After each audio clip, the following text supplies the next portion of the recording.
Hello guys, I'm John, I'm the Geeky Fanboy, and today we're doing a big review of the Netflix series Dark. The reason being, a friend of mine was really into the show, and still is, and she really wanted to do a rewatch, and I said, I have no idea what the show is about, never watched it. I had heard of it at some point, but I had no idea what the show was about, so my friend said, okay, we gotta watch it together, so she...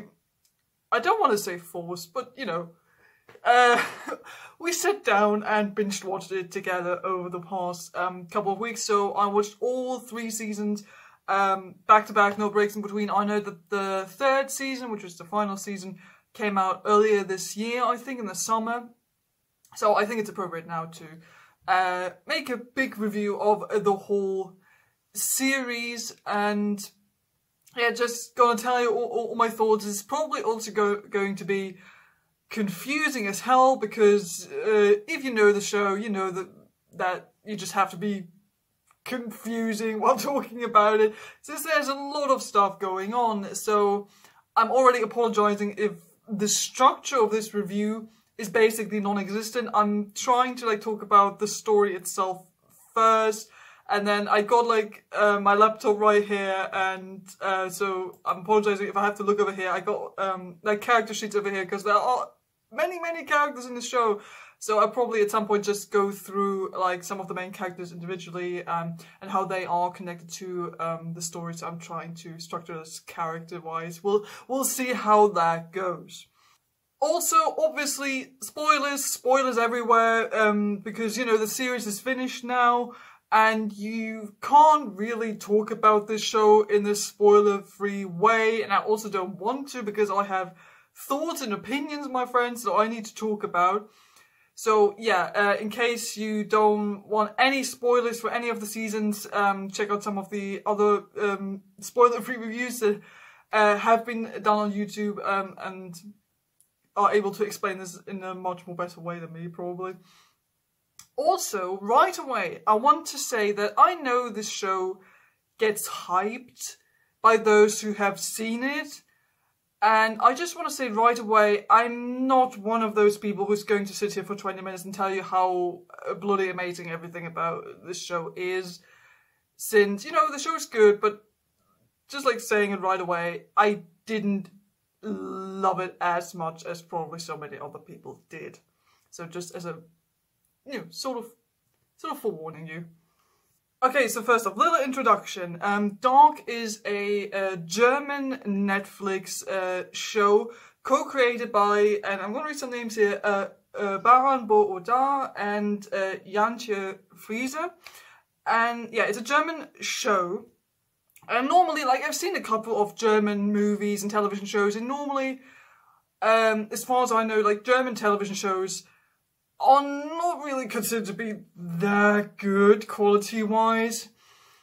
And so you really have to say that this is something special when it comes to German TV productions. The production design, the cinematography, the directing are top-notch. Even if you don't like the story or the characters, you just have to say this show looks amazing. Most of the time that is, some of the CGI can look a bit weird or bad at times, but in general the show is very well shot.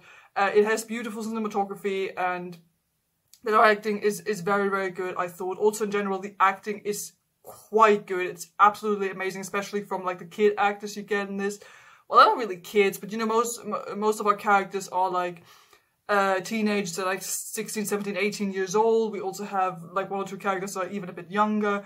And you have to say that all of those actors, all of those kid actors are doing a brilliant job. So if you're one of those people who, like me, are always a bit suspicious of, you know, oh no, it's high school people, high school kids, the acting is not going to be that good. It's mostly really good in that show. Also since the show and its characters relies a lot on what those young people are doing.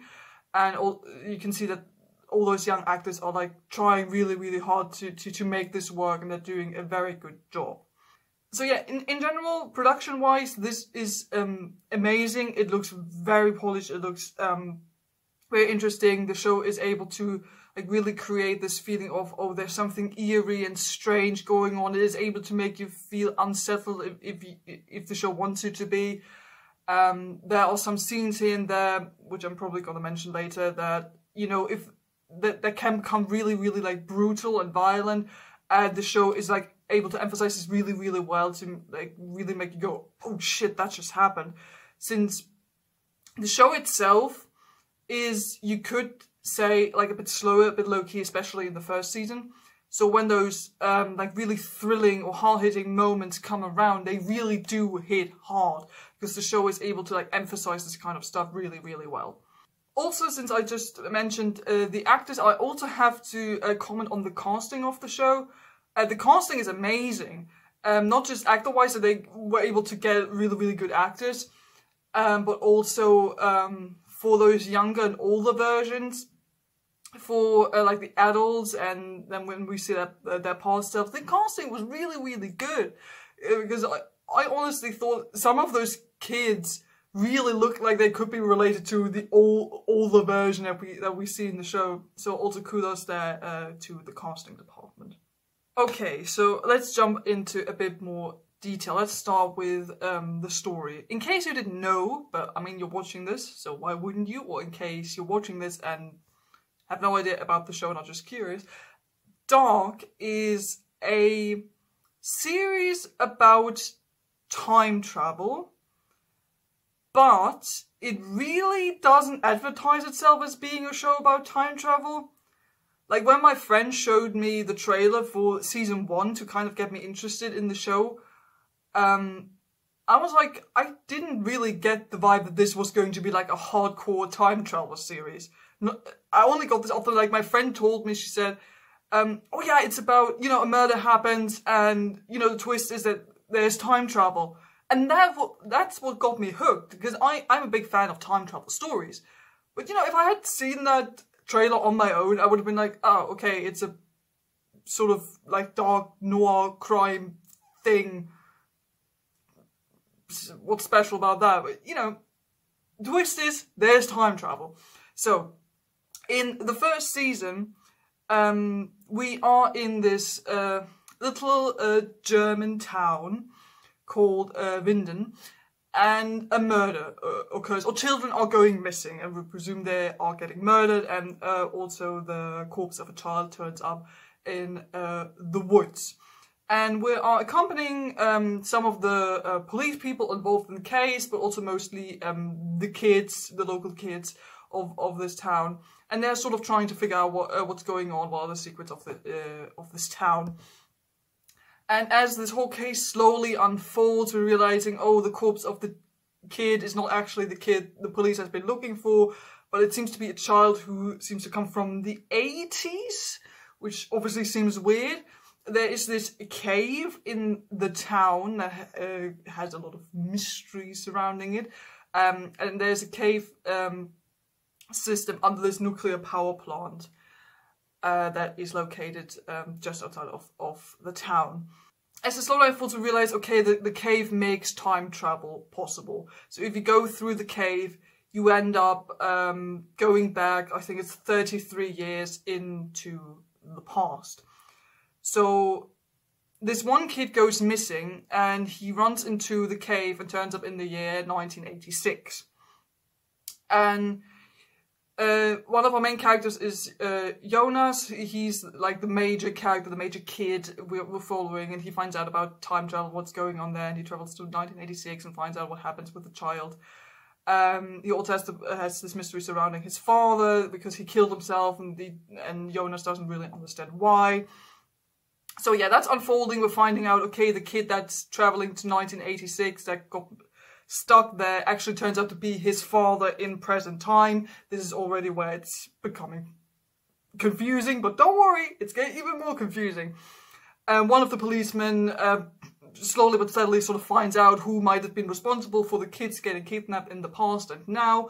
So he sort of stumbles over this time travel stuff.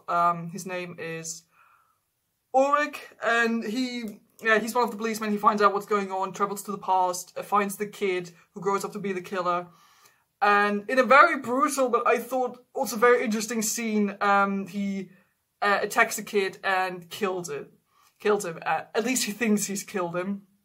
But we later find out he didn't actually manage to kill him. And he gets stuck in the past. He gets stuck in 1856 because he went the wrong way. He didn't end up in the 80s, he ended up in the 50s. And while all of this is happening, we can see that there's some mystery time travel stuff going on. We see this man called Noah, who's actually involved in kidnapping the children, and he keeps them there for experiments that are meant to like make the time travel work, and so on and so on. So this goes right into the second season, where a bunch of people have now gone missing. Like over 10 people, I think, are missing at this point. Everyone's like, just what the hell is going on? And slowly but steadily, most of our main characters figure out that some sort of time travel stuff is going on in this town.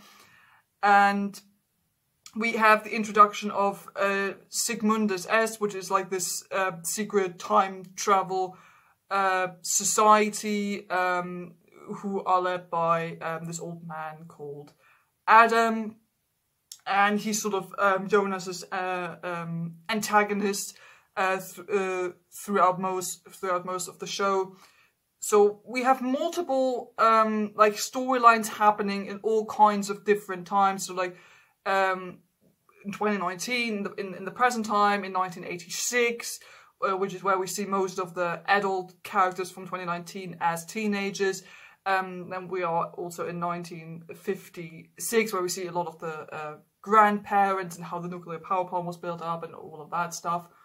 I can't really go into detail because there's so many different kinds of storylines going on. But you know what you need to know is that most of the characters sort of find out about what time travel is. They're all getting involved more or less with what Adam's doing, with what Noah is doing. Noah, of course, is working together with Adam, who is our big bad guy.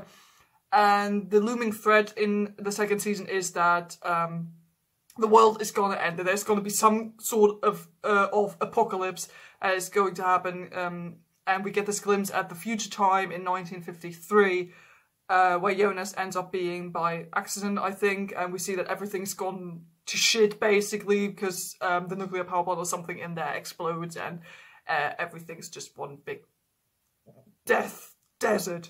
So he's trying to sort of prevent the apocalypse. Of course, it doesn't really work, and we find out towards the end of the second season that Adam, the big bad guy, is actually Jonas, but like a future version of Jonas.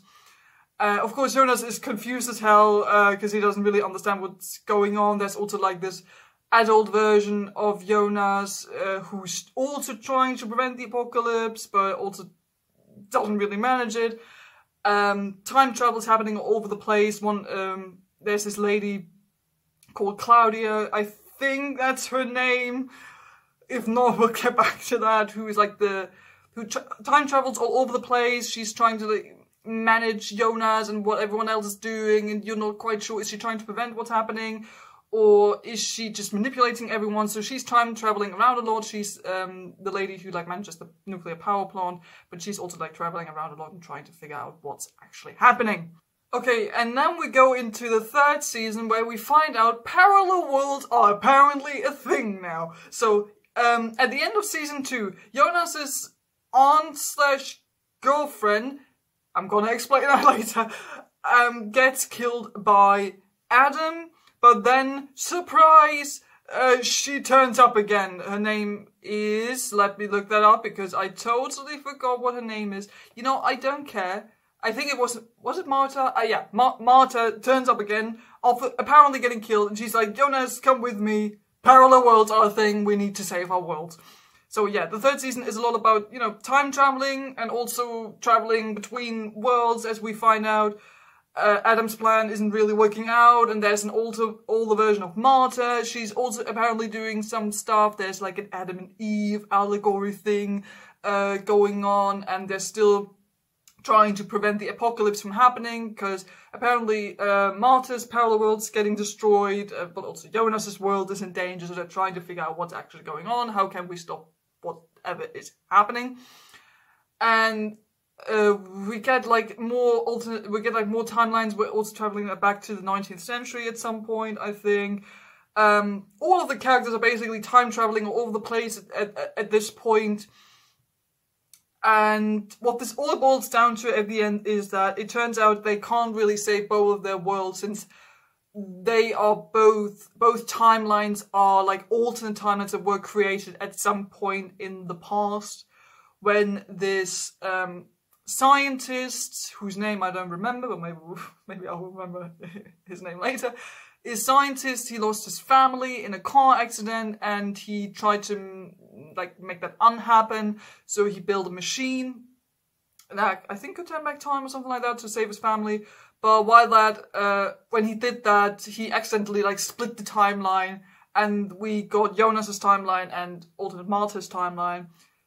So they are trying to prevent this initial event from ever happening, which of course they manage. They disappear, and we're back with the original storyline where we only have a handful of characters left over, and all the other characters who were created by time travel, coincidentally, basically, or accidentally, don't exist anymore. So like Jonas, for example, doesn't exist anymore. And we're left with this handful of characters who were untouched by time travel, and all is more or less well, and that's the end of Dark. As you can tell, this show is fucking complicated. There is so much going on. I can't even tell you all the details. I left out so much stuff, and what I just told you doesn't really make sense. I know that it doesn't. If you haven't seen the show, this probably made no sense whatsoever. And this is where I honestly need to say, this show is too complicated.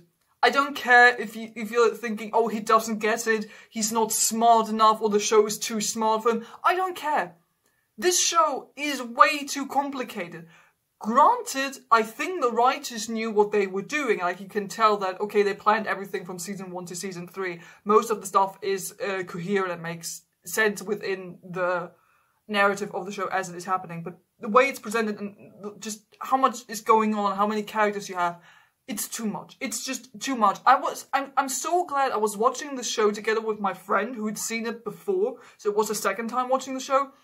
I can't even count the times I had to ask her, who is that? What are they doing again? Oh, hang on, are we in a different timeline now? Who is this person? I had to ask so many times who is who in this, because I just lost track of what is happening. Like in season 1, it is a little confusing, but I was still like on board. I was like, okay, cool, this is like a crime, murder story, but with a twist being time travel. I thought, okay, yeah, that's cool. But as soon as season 2 came around, and the character of, I think it's Claudia, she starts traveling around, and Jonas starts traveling around, there are so many like skips through the timelines and so many introductions of alternate or more like younger versions of characters that you have a hard time following everything like with full attention. And I know that there are like charts and character sheets, like official stuff from the show, but I was like, I don't want to, like, if I have to read stuff, so I can understand your show doesn't explain it well enough for me. Like, I admit I refused to a certain degree to go on the website and read up on all that stuff, because I was like, I want the show to be able to explain this to me or present this to me in a way that makes sense, that I don't have a million questions going on in my head. So I think you just have to admit that there's a lot going on. It can get quite complicated at times. And it's just so much going on with so many characters. And then in season 3, they introduced alternate timelines, which I, by the way, thought was a bullshit idea. I'm going to explain that in a couple of minutes.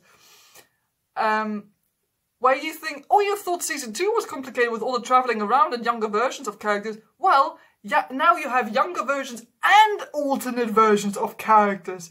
To a point where you have like 3-4 different versions of the same character who are all travelling around, or most of them, and you're like, what the hell is even going on? I love time travel. I really, really do, and I love complicated storylines, and, you know, I like stories that challenge you. But this was just too much. Like, give me a break. Honestly, if I maybe like rewatch this, I would probably be able to understand a bit more as to what was going on. But, you know, if you just sit down and watch this for the first time, especially if, like, even if you, like, binge watch the episodes like I did with my friend, it's not always easy to follow what's going on. Like, if you're already getting confused in season 1, it's not going to become any easier in seasons 2 or 3. And I honestly think the show is trying to be a little too smart at times, especially as we go into like the end of season 2 and then season 3. Since, you know, I already mentioned it, I thought the introduction of alternate timelines in season 3 was a stupid idea. Like, I was full on board with the time travel in season 1 and season 2, because I thought, okay, that makes sense, you know, time travel is a thing in this, and we're always traveling back like 33 years, yeah, that's cool, that's interesting. That made sense to me. But to me, like, the rules, how they try to implement all the rules about time travel, which mostly work. Like, they're trying to address basically any kind of idea or thought you have about time travel. You know, bootstrap paradox, grandfather paradox, all those sorts of things. They're all in there, or most of them are in there. They're all trying to get explained. And I thought they mostly made sense as well. But then they introduced alternate timelines, and to me, I can't really explain why, but to me, the fact that alternate timelines were a thing didn't make sense to me because of all the previous time travel rules they had established in seasons 1 and 2. So when we get to season 3, this is basically the show trying to be doing too much. Like, I was still on board, I still watched it to the end, and I thought, okay, they're doing alternate timelines, let's just go with it. I think it's a stupid idea, but what the hell are we gonna do? Might as well finish this whole show. Because the thing is, I want to talk a bit about like the time travel mechanic as it works in the show before we go on to talk about like the story and the characters. The way the time travel works in this, so they mostly time travel through the cave, and it makes the time travel 33 years. There's also a time machine, which adult Jonas uses and Claudia uses as well, which was built by this clockmaker guy, where we, by the way, also have like a bootstrap paradox because we don't really know the origin of the time travel machine. He just gets brought, the time travel machine's brought to him, and then he's told, you built this, can you make it work again? But he hadn't really invented the time machine at that point. So, you know, paradox is all over the place in this. So yeah, you also have this time travel machine, which weirdly works best when you're in the cave, but then the cave also just makes you time travel if you go through the tunnel in the cave. Weird, but okay, you know, it's just the time travel mechanic we have. And the thing is, throughout seasons 1 and 2, it's basically established that nothing can really change, especially if you have already seen all the versions of the character, which is especially true when it comes to Jonas. So we see Jonas as like a 16, 17-year-old boy. Then we have adult Jonas, who I lovingly called Discount Aragorn because he just looks like a discount Aragorn, let's be honest. Just Google him. He looks like a discount German Aragorn. And then we have Adam, who's like this old, bald, scarred version of Jonas. The thing is, because I know that Adam, this old version, well, that adult Jonas exists, I know that nothing can happen to teenage Jonas. I just know, because we've seen the older versions. We know he can't die. So, like, for example,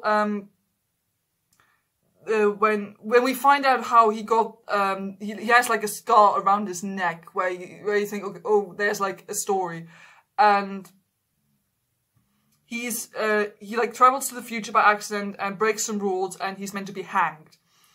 And I know he can't die because I've seen all the Jonas. I've seen Discount Aragorn with the scar. I know Jonas will not die. I also know that Jonas will not die later when the apocalypse happens or when something else happens, because I know that the older version of him exists. I know he can't die. This is sort of a problem with time travel in general. If I've seen the older version, I know nothing will happen to the young version because the old version already exists and I've seen them. And they even like talk to Jonas about I've already had this exact conversation with you at some point, you know, when two versions of Jonas meet, that sort of thing. So that takes out a lot of suspense throughout the show, because you're just like, I know nothing is going to happen, because time travel, I just know. So you have that problem. And this is also what's sort of connected to me thinking that the introduction of alternate timelines is stupid. Since, to me, while I was watching season 1 and 2, I felt like, okay, the show is basically saying everything has already sort of happened, you can't really change it. Sort of like in Prison of Azkaban, where they can't really change the past because what they changed during time travel has already happened. So you can't really do anything that will create like a new future, because it has already happened. That's basically the vibe I got from the show. I was like, okay, I know the outcome. I don't really know how we're getting there, but I know this can't really change because I already know this is set in stone because I've seen future versions or, I don't know, future events. So I know this can't really change, even though I don't know how we're going to get there. So when at the end of season 2, they're like, oh, we have alternate timelines. I was like, how is that possible? Because you would basically have to break the rules of your time travel mechanic thing to create alternate timelines, because you would have to say, okay, so after all, nothing is set in stone. If one thing changes, we suddenly create alternate timelines, which haven't really been a thing before. It's hard to explain because time travel, but to me, it just didn't really sit right, because I was like, this is a stupid idea. This doesn't really work with the rules they've established over the past 2 seasons. But, you know, the show is doing it anyway. It's not like it's a completely like game-breaking thing that when it happens, I was like, no, I'm not gonna watch the rest of the show. This is too stupid. I was just like, for me, this didn't really make sense in the world building of the show. But, you know, I guess it's a thing now, and it mostly works within the narrative, I guess. Also, the way the show is ended in season 3 felt, I don't know, it wasn't quite satisfying enough for me. So, like, Jonas and alternate Marta try to figure out what's going on, and they figure out, okay, there was this guy who tried to bring his family back and thus created alternate timelines because science and time travel. So basically what the show says, we had 3 seasons of cool time travel and confusing but interesting stories. How about we just delete all of that at the end and make all of it unhappen? And I'm like, come on. I just hate it when shows do that, because it feels a bit like all of the past like 30 episodes you've watched were for nothing, because all of it gets deleted basically at the end or reset. Which I know works sort of for the narrative and for the time travel mechanic, but as an experience, I thought it was a bit unsatisfying, because I was like, oh, we're just resetting all of the stuff I've just watched. I basically can forget about all the characters, all the people I've followed for over 30 episodes, because none of them matter anymore. They all got deleted because time travel. And we're resetting everything, and nothing that I've just watched for the past 30 episodes is important anymore. Which, you know, I'm exaggerating. Of course I'm exaggerating, but that's sort of kind of what it felt like. And it was also a bit anticlimactic, you know, with them trying to convince the family to turn around. There's like a roadblock, you can't go there because they wanted to prevent the car accident from happening. And then we see Jonas and Marta like dissolve Voldemort style at the end, and that's it. And we're with the rest of the characters who were not created by time travel, and that's the end of Dark, which I thought was, I don't know, just expected a bit more there. So yeah, to sum up this story bit, what I thought about the story, started off interesting, slow but interesting, then got really complicated, and then like lost its way in season 3. For me personally, it's not to say that this is bad. This is by no means like really super bad. This is still, like I said, very well produced shows, very well written. You can tell that the writers definitely knew what they were doing from season 1 to season 3. Like they pre-planned everything. You can tell, and you know the way it works out narrative-wise makes sense. Just for me as a viewer, it didn't always work, and it just, you know, it was, like I said, it was just too much. In the mid-season 2, I was like, this is just too much.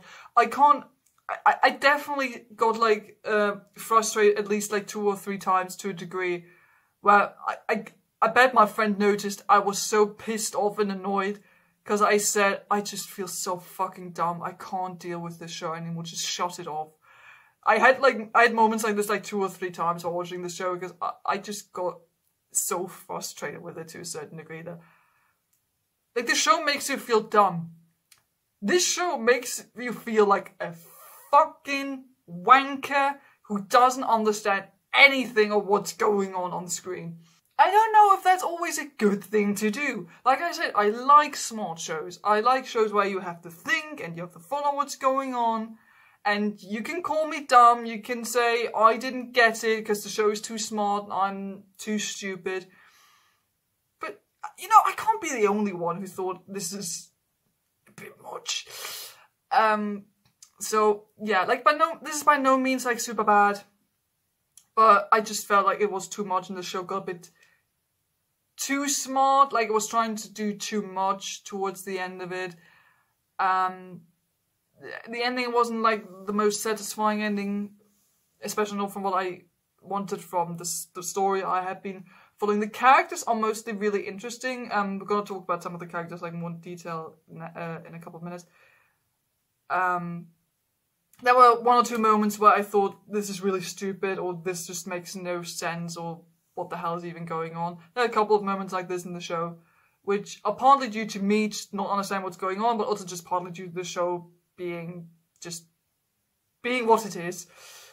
And you'll have to see, I honestly think you'll have to see, like, if you watched season 1 and already got confused in season 1, there's a lot more confusion waiting for you in season 2 and 3. If you were into the whole murder investigation stuff in season 1, forget about it. That's only important for season 1. Season 2 and season 3 are about completely different things. If you're into, like, proper time travel stuff, and, you know, shows that do lean into the sci-fi, but not hardcore sci-fi, because this is not sci-fi, it's just doing time travel, but it's not like hardcore sci-fi.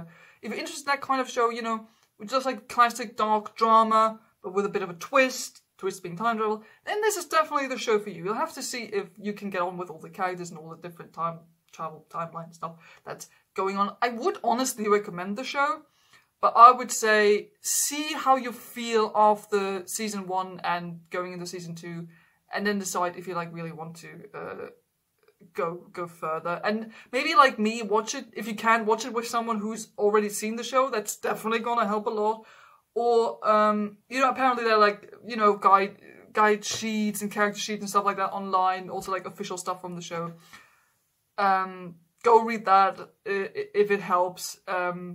If you're reluctant like me, because let's be honest, I was a bit reluctant to read that stuff, then you might have a bit of a problem. But, you know, in general, this is a very well-produced show. It has good writing, has good acting. And I definitely understand why a lot of people are praising this show, why they say this is, like, the best sci-fi stuff I've ever seen, or one of the best shows that they've seen in a while. I can't really say that. It's a good show, but for me, I just didn't click with it as much as other people did.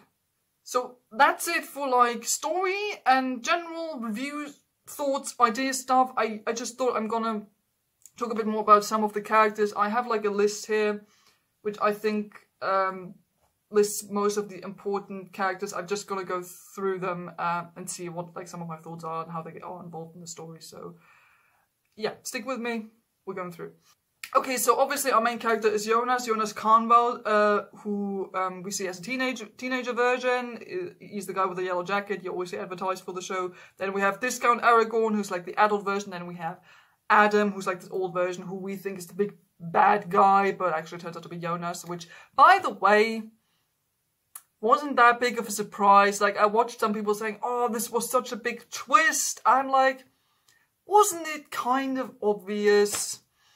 I don't know, maybe I've just seen too many, like, time travel stories, but to me it wasn't really, like, that big of a surprise.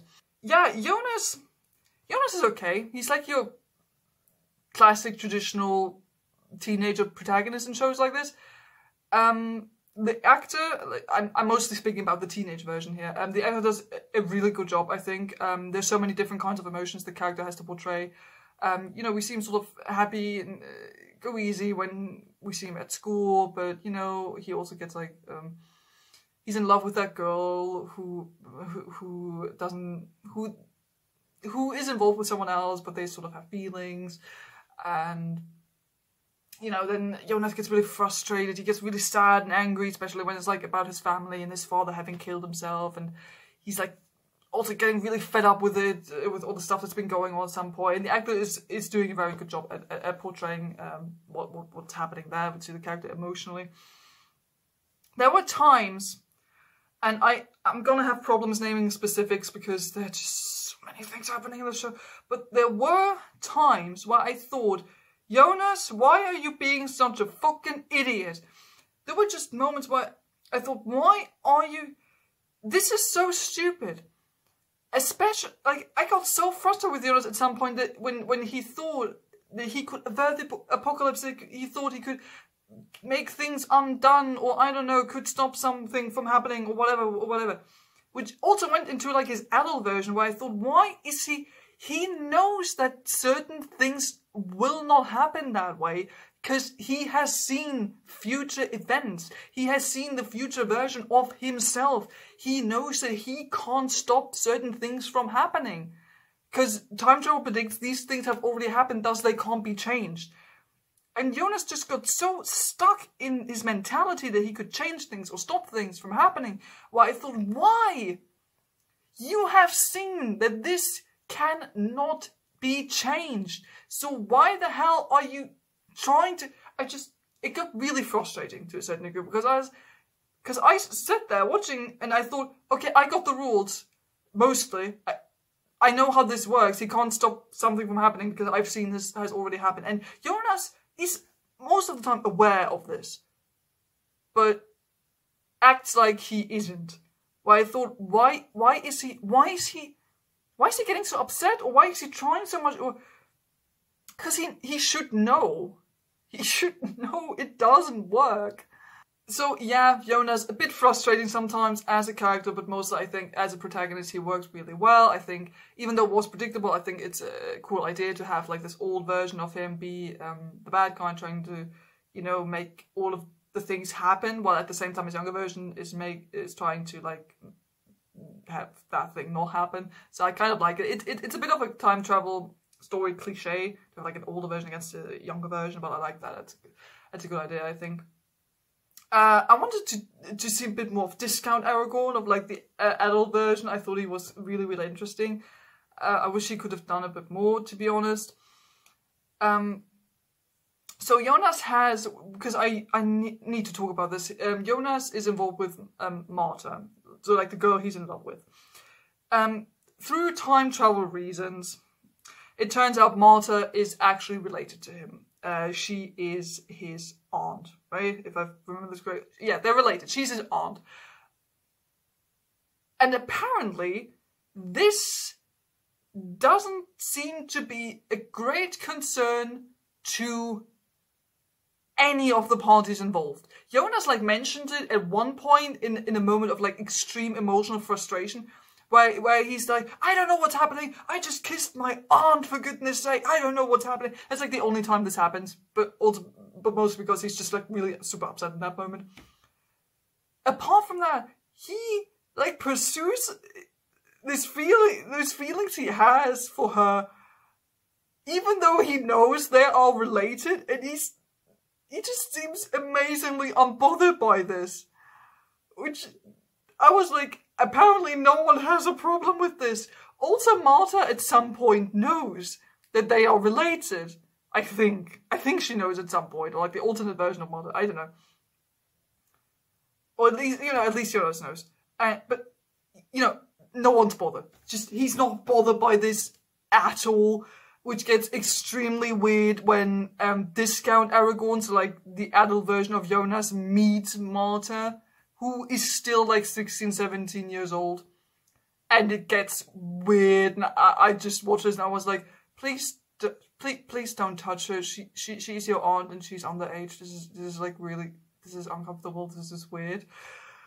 But yeah, this like gets never addressed in the way I thought it would. No one at some point is like, maybe we shouldn't because we're related. Nope. In fact, this whole relationship becomes super important in season 3, especially when we like also get like an old version of Marta. And it's like the sort of Adam and Eve allegory going on with like old Jonas and old Marta. And it's just, I mean, there's so much incest going on in this show anyway. Like Game of Thrones got nothing on that shit. Because time travel creates so many like incest couples and paradox children, and it's just super weird. But you know, Jonas is basically the epitome of that in his relationship to Marta. Okay, so the next person on the list is Hannah. Hannah is Jonas's mother. This girl, this fucking bitch. No, honestly, Hannah is probably the worst character in the show. Hannah is the Joffrey of Dark. This woman is just so annoying. Like she has an affair with Ulrich, like the police guy. We're gonna talk about him in a minute as well. Which is already bad enough because Ulrich is married, so not good. Like she's had a crush on him ever since like they were kids, and this went so far like she got totally obsessed with him. This went so far as to her making a rape allegation against him when they were kids because she was jealous of him being together with another woman. So, yeah, not good. She's not a good mother at all. Like, I mean, in a show that has constantly bad parenting anyway, if we're being honest, she's just the worst. Like, at some point when she figures out about time travel, she like, goes back to the past. Not to save her son, by the way. Not to save her son, but she goes back to find Ulrich, what happened to him. Because she's like, maybe I can still rescue him and be together with him, even though this is really weird and fucked up. And then it turns out she's not even really there to save him. She like wants him to denounce his wife and his children and everything. But she knows he's not being honest when he says so. So she's like, well, gonna let you rot in prison. Bye. Leaves and stays in the 50s. Like at some point she says, I got nothing else there left for me. I'm like, bitch, you have a 17-year-old child at home who is clearly emotionally distraught and needs you. And no, nope. Stays in the 50s, doesn't see her son again, actually starts an affair with one of the policemen in the 50s, and then gets pregnant and behaves like a real bitch, because honestly she just is. And yeah, Hannah, just the worst. I don't really want to talk about her. She's just the absolute worst. Okay, the next character on the list here is Mikkel, or also Mikkel. So he is the kid that initially in the first season goes missing, who goes into the cave and ends up being in the 80s. He actually stayed in the 80s and then turns out to be Jonas's father in present day. So we don't really see too much of him. Like he basically gets adopted in the 80s and befriends Jonas's mother Hannah in like the 80s, and where you can see, okay, this is how they got to know each other and eventually fell in love.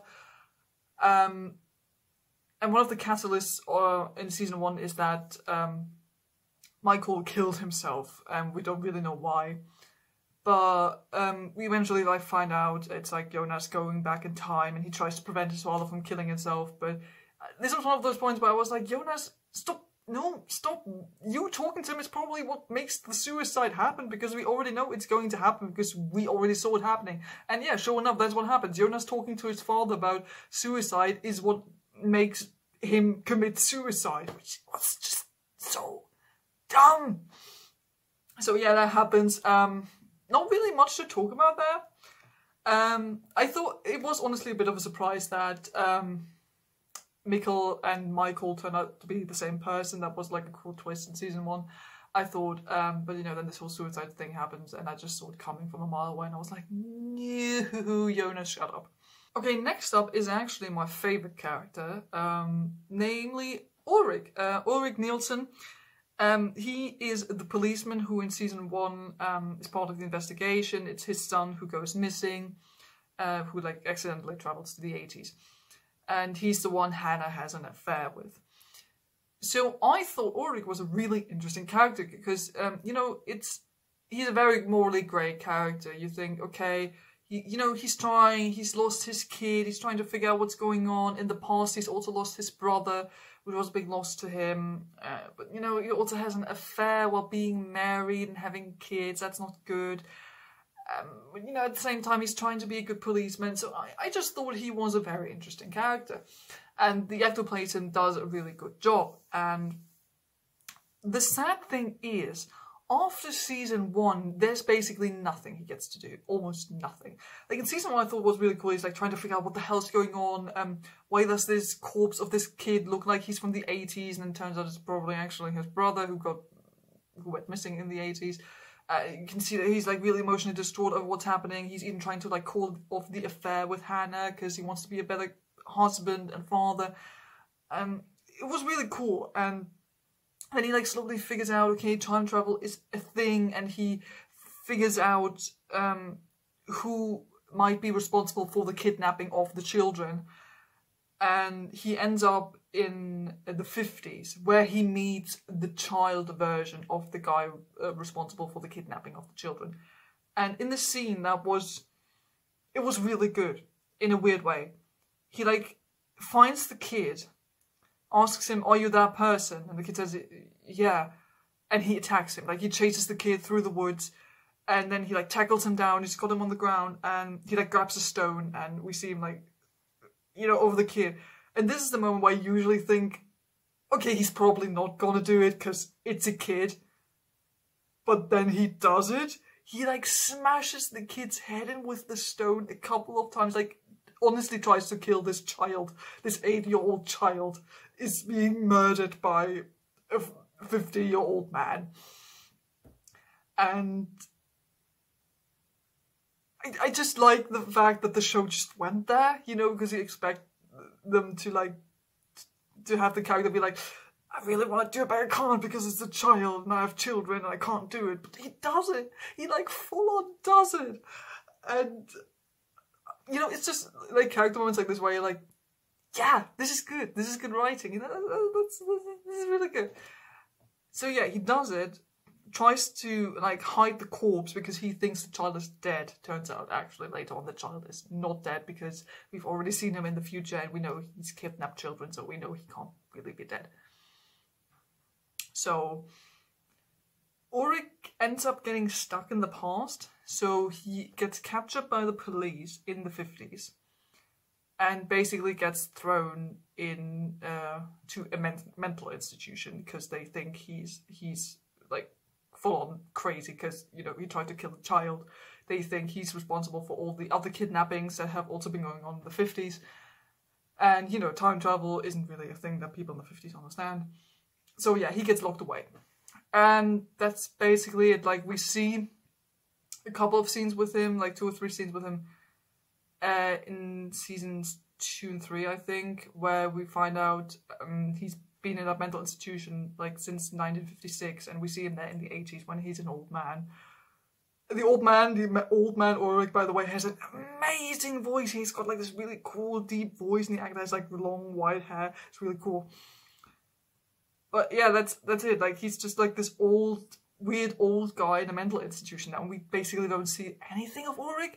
And I thought this was a missed opportunity. I was like, oh cool, he is stuck in the 50s now, and we're going to see now his struggle in the mental institution and how the police try to question him, but you know, he can't really explain what's going on. We'll see his emotional struggle and emotional downfall and how he becomes like really dark and depressed. And no,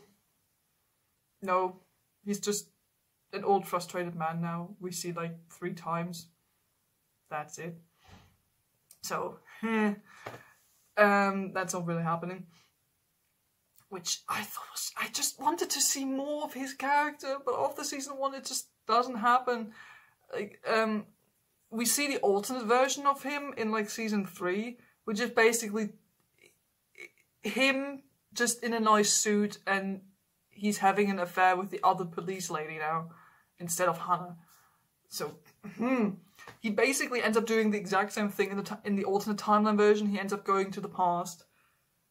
But the twist there is that he's followed by another man who also knows about time travel, who's a bit mentally not quite well, who has seen him in the past.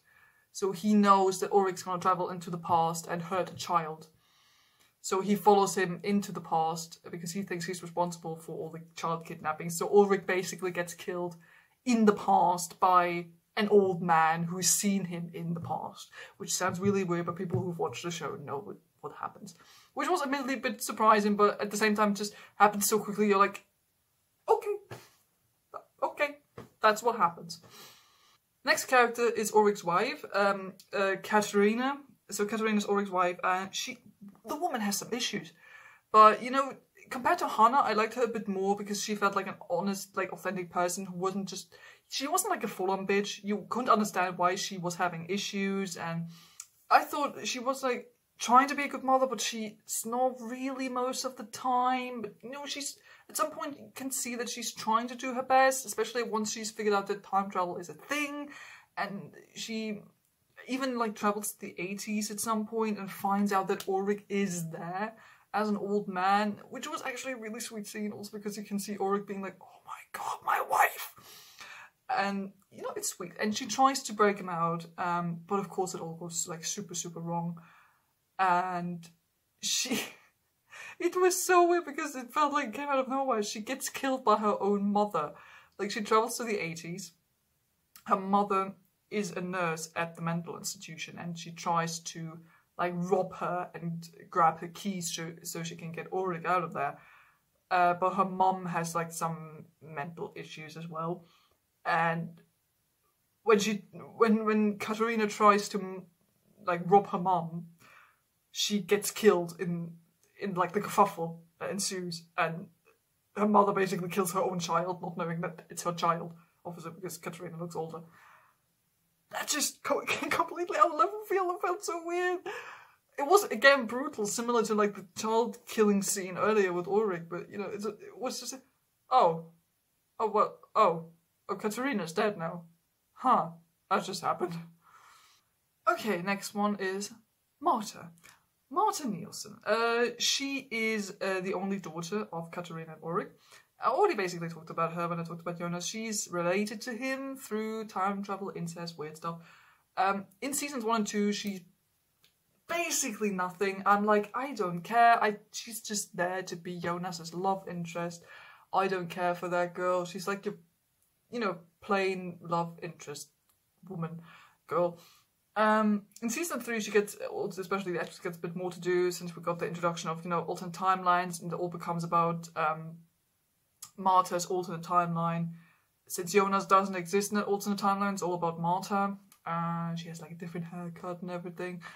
And I didn't really care about her, let's be honest.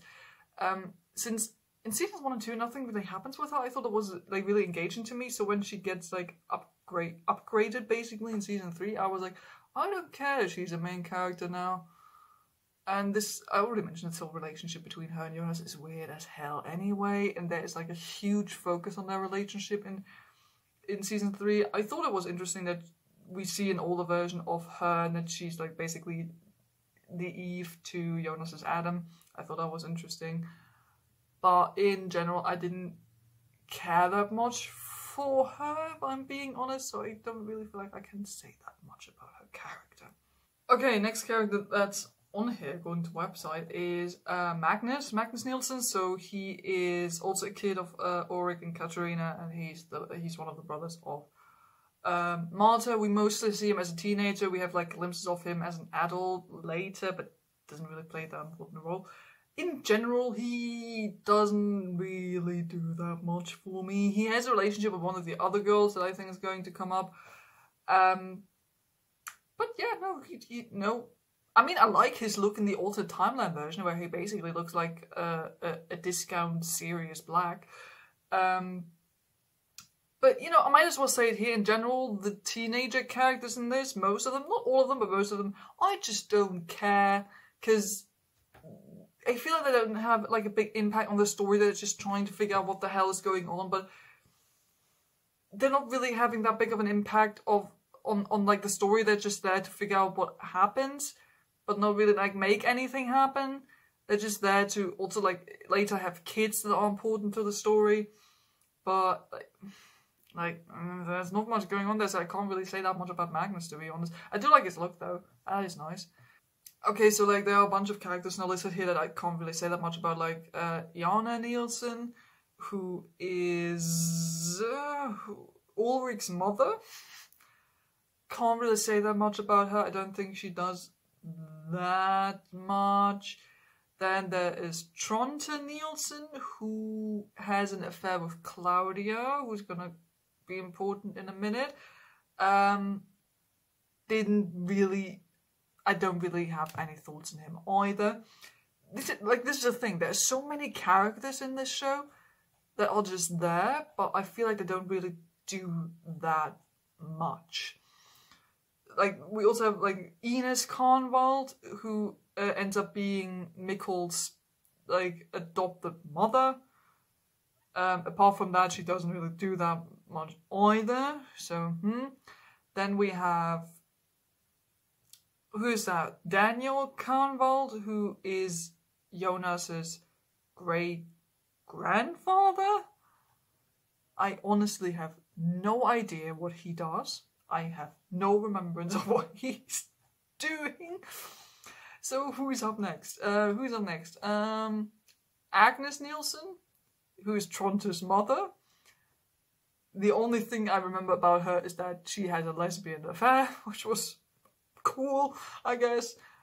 Oh, here we go. Noah. Noah is one of the main antagonists of the show. I think my friend really likes him as a character, and she also really likes the actor who plays a teenage version of him.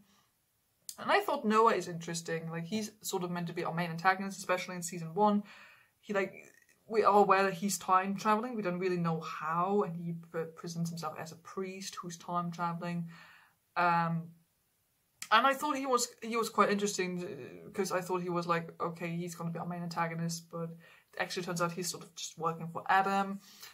And he's sort of the catalyst for a lot of things that are going on in the show. You know, he's involved with the kids getting kidnapped and killed for time travel reasons. He's working together with Adam and Sigmundus Est and all that sort of stuff that's happening.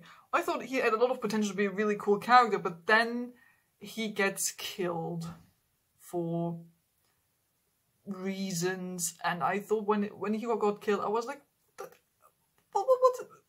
what was the point of his character? Because I felt like they were going to do a bit more with him, and then he gets killed, and I thought, well, what really was his point? Because I just thought they were going to do more with him, and it just didn't really happen. But, you know, as a concept, as a character, I thought he was quite interesting, but also they missed out a bit on his potential, I thought. Okay, here we go. Claudia Tiedemann. So she's one of the leading characters who time travel and try to make things happen, and she basically is the omniscient time traveler of this show at some point for some reason. She just knows stuff, she just knows everything that's going on. And we see different versions of her. We mostly see her adult version and her old version. Her old version, like the old grandma version, travels around a whole lot. It's basically omniscient grandma who knows everything. And is basically the only person who can stand up to people like Adam. And we see adult Claudia trying to figure out time travel and what's going on. And she, in the past, in the 80s, was the manager of this nuclear power plant in Winden. And where, the place that's connected to the cave where time travel happens.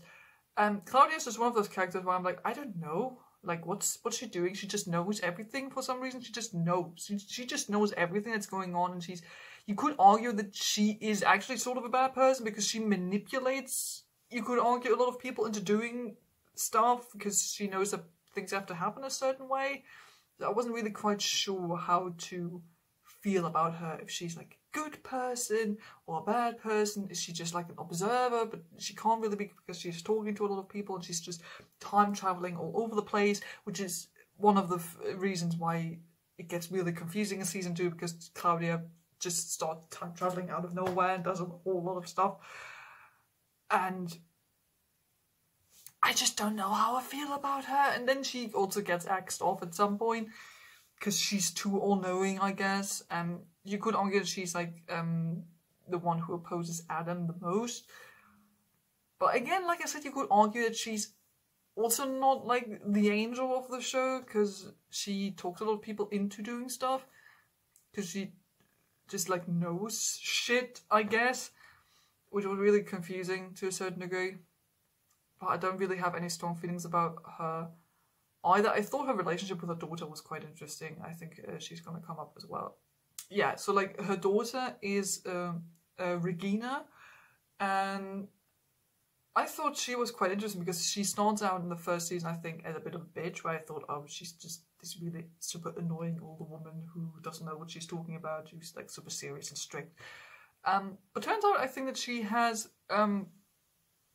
quite an interesting character, and I really like her relationship with her mother later on. And I also like what we see of her as a kid, even though it's a bit stupid.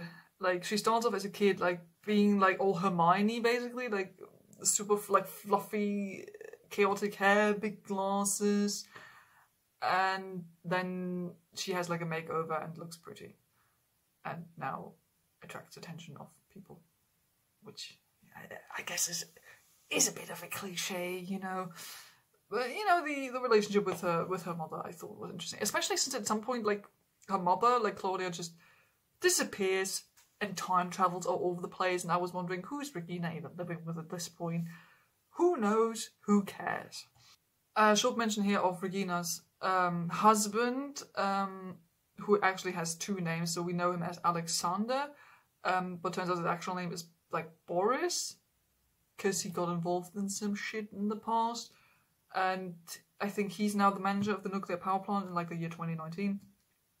And we know that there's some secrets going on, but it's actually not really that important, if we're being honest.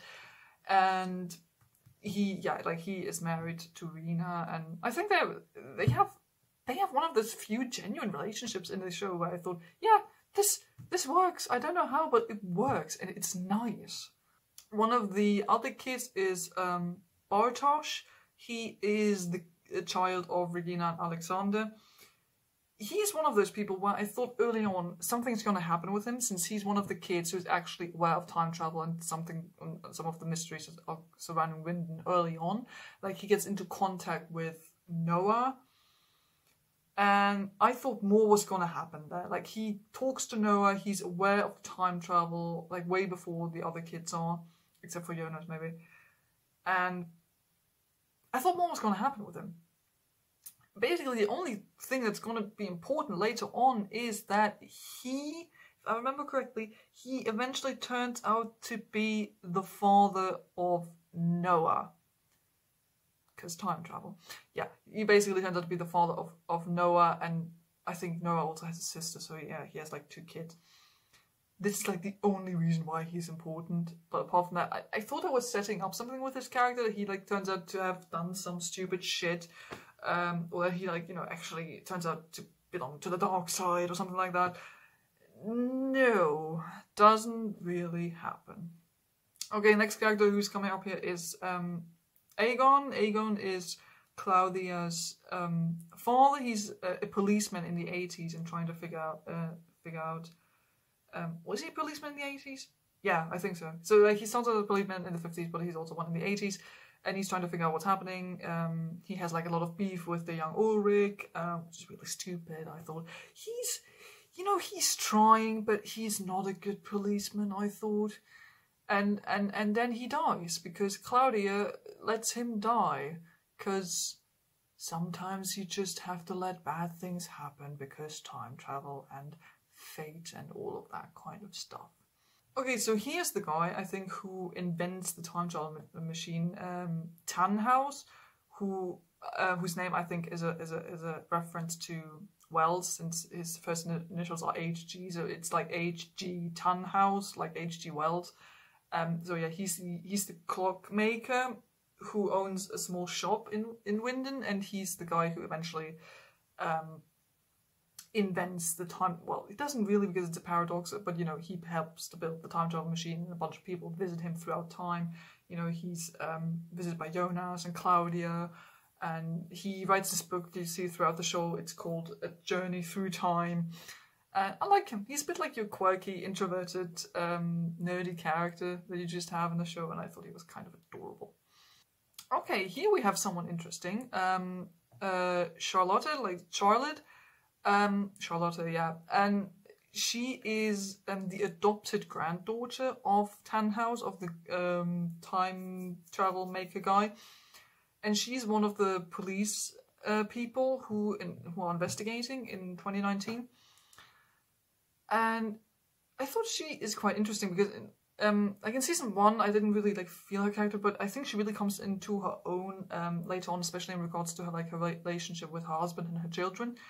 And I like how she, like, again, she's one of those characters who doesn't really have as big of an impact as you might expect she does. But I thought it was quite interesting, especially since she's basically a paradox in a human version.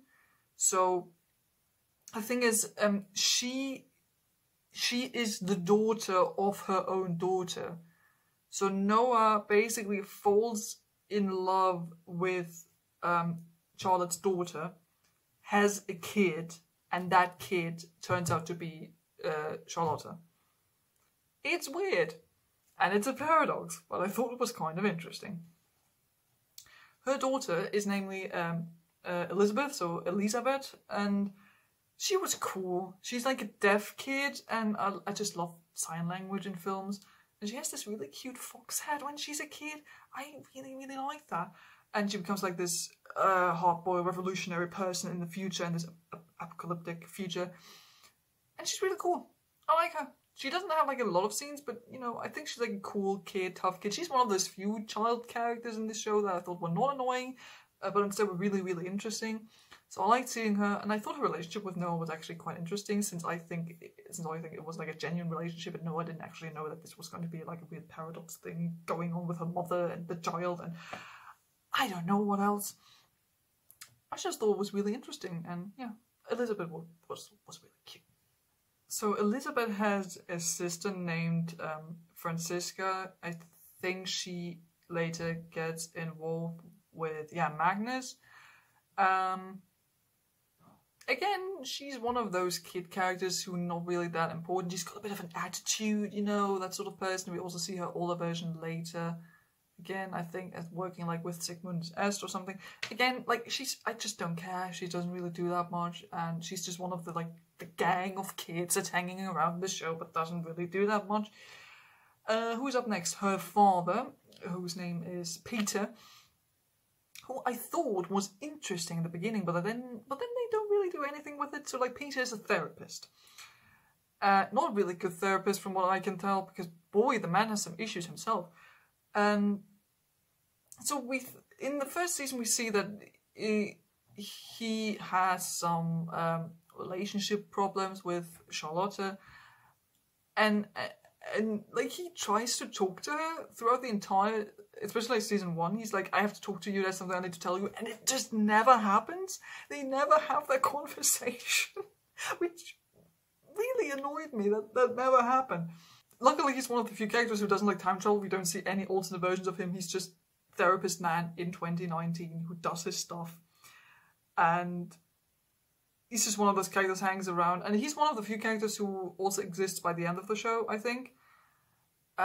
So that's good. I thought, again, he was one of those characters I thought who could be like really, really interesting. And he has a few moments that are quite cool, especially in regards to like his family. But then I don't really do that much with him, so he doesn't really have that big of an impact either. We move on to one of the characters who is actually really important, namely Helge. Helge is Peter's father. And he's actually that kid that Ulrich tried to kill back in the 50s, which is why Helge has like a big scar on his head. He's also not mentally not quite there, which I personally think is due to him nearly being killed as a kid because he's got bashed in the head with a stone. So we see him as an old man a lot, where he lives in a home for the elderly, but he like continuously escapes and tries to get back to like time travel cave, which is super weird. You would think that the people working at this nursery, at this home for the elderly, would at some point, you know, put up some kind of security system or whatever. You know, they would know that this guy is always trying to like walk out and he's got, I don't know, Alzheimer's or some other problems. Just never happens. The amount of times this man just walks out of his home and onto the street is amazing, and the distances he walks are amazing. Yeah, he's involved with like the children getting kidnapped and getting killed. He's one of those characters get like taken advantage of by Noah, and he's like this confused, innocent little man who doesn't really quite get what's going on, but you know, he's trying to do his best and he thinks he's doing okay things and he needs to do what he's doing.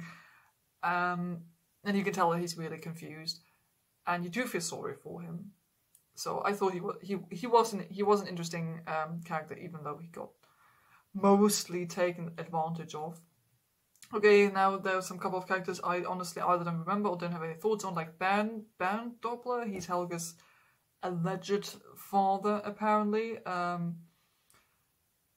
Oh, he's the founder of the nuclear power plant. Well, there you go. That's important.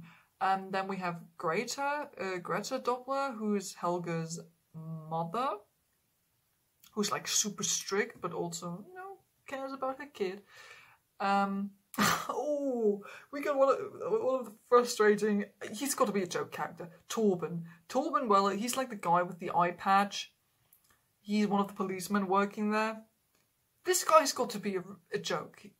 He's just like, it never gets explained why he has that eye patch, and I think the show, at some point, I don't know if it was from the beginning or at some point, the show decided this was going to be a running gag, since we never find out why he has that eye patch. Like, the first time we see him, it looks like a fresh accident. It's just happened. Like, he got, I don't know, something happened. He's got, like, everything patched up. So we're thinking something must have just happened. You would assume that maybe at some point some of the other characters ask him, oh, what happened? And that does actually happen at some point, but he always gets interrupted.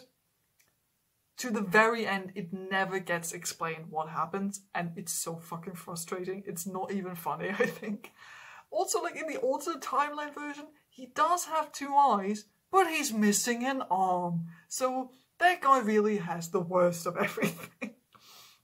And it got so super frustrating because I got really caught up in this guy, because I was like, why would you give this character an eye patch or like very visible thing that's fresh and just happened, and you're never going to tell us what's going on? You can't do it. It's like, you know, you have a group of people, everything's ordinary, everything's normal, and someone just, I don't know, it's like suddenly puts a gun in the middle of the room, and it never gets addressed why that gun is there, who put it there, or what happened. That's basically that feeling. And it's super frustrating, which is why I hate that man. Which is not really the actors or the character's fault, but no, it was probably supposed to be funny. Towards the end, they certainly lean into it. But, you know, no. Just no. I could absolutely not deal with it.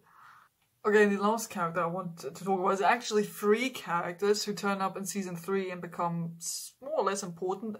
They're not really given a name. I think in the show they're just known as the Unknowns, who turn out to be the child of Jonas and Marta. So Marta from the alternate timeline. So we have like a kid version, adult version, and an old version of that child, who all wear the same outfit. It's wonderfully color coordinated. And we see him like kill a bunch of people throughout season 3. He doesn't really do that much, he just kills people. And that's it.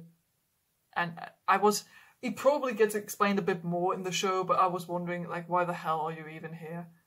because I thought it was really interesting what they were setting up with him, and I thought it was going to be like a lot more to his character, why he's doing it, what's even going on. And it turns out, yeah, I'm your kid, and I killed some people, and now that's it. We're not really that much more relevant to what's going on. Yeah, I guess.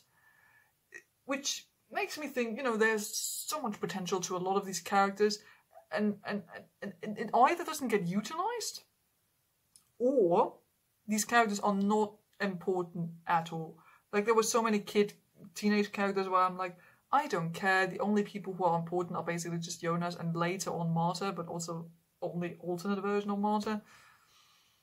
Well, there are just so many characters where you're like, why do we need all of these people? Do we need all of the alternate versions of these people? I don't know. And in general, let me just say that about the characters. I don't care about any of these people. It's just the fact that, like, I told my friend at some point, if any of these characters died or something happened to them, I would not care. Because I simply have no emotional attachment to them as a viewer. Which my friend actually didn't have a problem with. She said she liked that she didn't really feel that big of a connection. Like, she said she wasn't really bothered by that, but I really was. I'm like, when I'm watching something, especially when I have a big cast of characters, I want to have at least one character that I'm really interested in. I want to follow what they're doing, and I want to be emotionally involved with them, and I want to feel attached to them, so I worry about them if something happens. Just did not happen at all. Like I said, my favorite character was Ulrich, and he basically gets frozen as an old man in a mental asylum at the beginning of season 2, and then nothing really happens with him. And all the other characters, I just didn't really care. Didn't really care about that much. Which I personally consider to be a bad thing, because when I watch something, I want to be involved with what's going on. I want to watch these characters and worry about them. I want to be happy when they're happy. I want to be sad when they're sad. But I was just watching that stuff, and whenever something emotional happened to Jonas, or I don't know, one of the other characters, I'm like, I guess it's bad for them, but I don't really care they're feeling bad now, or that they died. Like when Ulrich gets killed in the alternate timeline, or his wife gets killed by her own mother, I was just like, okay, yeah, that's sad, but also weird because it just came out of nowhere. But why should I care? I just don't. Which I think is a bit of a problem, because I do want to care about characters, especially if it's this big of a cast of characters. Okay, I really need to wrap this up. This is already a pretty long review. So yeah, thank you if you made it this far. So let me just say, I like ranting. I like complaining about things. So hearing me talk about this show might give you the impression that I hated this and it was the worst thing. It wasn't. It really wasn't. Honestly, this is a well-produced show. The acting is brilliant. The production design is brilliant. The cinematography is great, even though the CGI isn't always that good. The acting is absolutely phenomenal. You can tell that the writers had a lot of fun with this concept and with the stories and the characters, and you can tell that they had a plan from season 1 to season 3 where everything felt like it made sense narrative-wise, and they felt like they knew what they were doing. Like they had a plan, which you don't get a lot, and I think this is really good. It's almost like, pre-planning an entire story before it's being filmed is a good idea. I